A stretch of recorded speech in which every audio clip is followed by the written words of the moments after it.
اوعى تسيب شقتك مقفولة من غير ما تأجرها. طيب، النهاردة هفهمكم الفرق ما بين حاجتين. أنا ساكن في شقة، أهلي ساكنين معايا في نفس العمارة، أو صديق ليا أو أخ أو أخت أو بيت عيلة. مفيش قلق إنك تقفل شقتك وتسيبها مقفولة زي ما هي. ليه؟ الناس عينيها على الشقة، قرايبك عينيهم على الشقة، أهلك عينيهم على الشقة.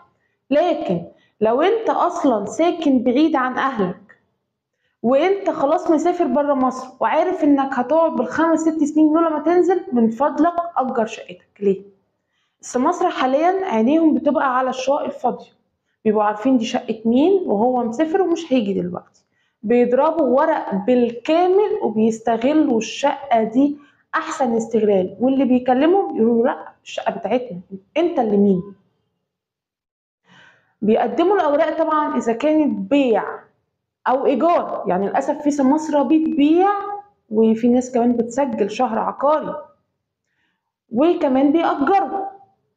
فبالتالي هتلاقي ان الشقة بقت متحازة وبقى عليها حيازة او يد لشخص تاني انت مش عارفه. ترجع من السفر تلاقي ان في ناس قاعدة في الشقة، وفي ناس كتير بتسجل الشقة شهر عقاري، فتلاقي نفسك الشقة بتاعتك ضاعت منك. عشان كده لازم تكون مأجر الشقة وعارف مين اللي قاعد فيها وعلى اتصال دائم بيه. ويفضل انك تحط كاميرا صغننة على الشقة من بره وتبقى متابعها اول باول.